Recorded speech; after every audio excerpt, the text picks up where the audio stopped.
Welcome back to Inside the Middle East. We're still in the Emirates in the middle of the desert. Before the break, we talked about Bedouin culture in this part of the world, or really what's left of it.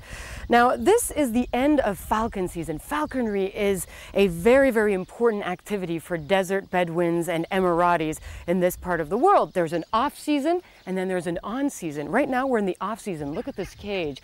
This is a facility where people who have falcons want them to live a lavish lifestyle during the summer months. The falcons apparently lose their feathers during this time, and then they regain them in the winter, and that's when the season is active again. Apparently it costs $1,200 a season to keep one of your falcons in here. You can keep it in a smaller indoor facility for less money. Well, this is a full service facility. They have a falcon doctor apparently in the nearby village. They have water. They even have air-conditioned facilities and security cameras. This is really what desert lifestyle has become in a part of the world where there's a lot of money and people can afford to keep their pets in a giant cage for several months out of the year. So there's one of many snapshots of life in the United Arab Emirates and in this part of the Gulf. We're going to take you from here all the way to the Levant in Israel. Atika Schubert introduces us to people there who say they want to become leaders in the wine industry.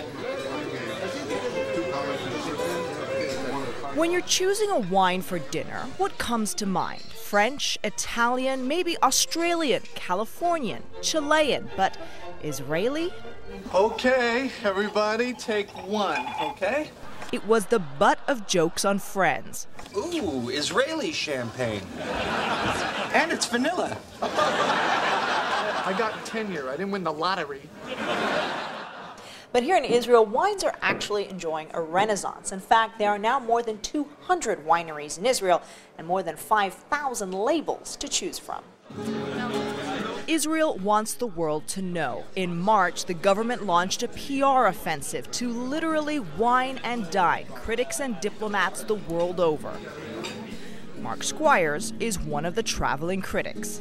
I think that's the first step for Israeli wine, to make things people can enjoy, that seem typical, that are well crafted, and that make people suddenly go, "You're telling me that's from Israel?" You got wines that actually express our terroir. Haim Gan is their tour guide, known as the Grape Man in Israel. He says wine has been a part of Jewish culture for thousands of years. When you're born, you have to drink wine. When you get married, you have to drink wine. Between Shishi and Shabbat, you have to have to taste the wine. In Passover, for goodness sake, you have to drink 4 glasses of wine. But a lot of that is kosher wine, made to adhere to strict Jewish dietary laws. The image of Israeli wine are boiled wine, brownish wine, sweety wine, let's say bad wines. Now this particular wine, it's purely fruit, didn't age in a barrique.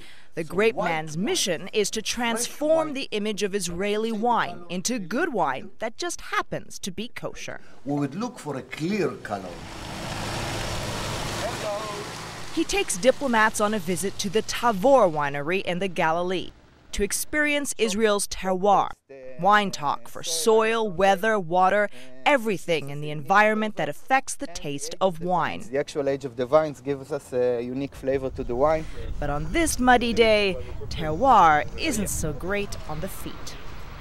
Israel has the right weather and the right soil for making good wine, but it has two disadvantages. It has a shortage of land and a shortage of water, and that is driving the price of Israeli wine higher and higher. The average cost, $20 a bottle. Latvia's ambassador says he serves Israeli wine at all his functions despite the high cost. Well, I don't like the price. The price, I think it's a little bit overpriced, but I still like the aromas and the special characters of the wine. The Grape Man brings his tour of wine critics to an ancient wine press nestled in Zuba's vineyards, one of dozens in the area dating from the Roman era. And of course, time to sample Zuba's Cabernet Sauvignon and Sauvignon Blanc. Lots of swirling, sniffing, sipping, and of course, spitting and note-taking. To really put Israeli wine to the test, we asked French critic Bruno Quignon. L'avenir du vin en Israël. The problem, he says, is that they are trying to give the market what it wants, which is what the European wines do already. They're not distinctive enough, he says. And that is the elusive goal. Israel needs to find that grape varietal that will bloom in its unique environment, transforming the merely good to great and worth the price. And being very honest, we don't have an Israeli style. You can't taste the wine and say, this is an Israeli wine. Right. You can say that about Rioja. Right, exactly. Easily. A nice Brunello, yes. You will find it. A good Bordeaux, a good Bourgogne, a good Alsace, say, I recognize it. Then the big day, the final stop on the tour, a wine bonanza. This is the Tel Aviv Wine Expo, Israel's biggest showcase for wine, from the largest producers to the smallest boutique wineries. And for such a small country, there's no shortage of winemakers wanting to show off their latest collection. While the public happily sips for pleasure, wine critics have to work, vetting dozens of wines a day. It's the speed dating of wine tasting. Critics and buyers have just minutes per winemaker. I spit as we go along, but it's been a long day. I'm about done now. We asked for his favorites and discovered Israel is making some progress to claim a wine style of its own. There's a very nice cult producer named Wittgen. He's making a lovely Riesling. He's making a beautiful late harvest Riesling. We headed straight to Wittgen for a sample and ended up buying a few ourselves.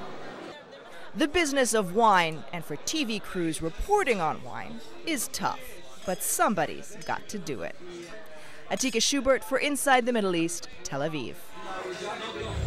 Well, we're back in Dubai now, and we're going to take a short break. We'll tell you more about the old port area where we are now in a few minutes. Also coming up, Anish Rahman introduces us to a boy genius in Egypt. Stay tuned.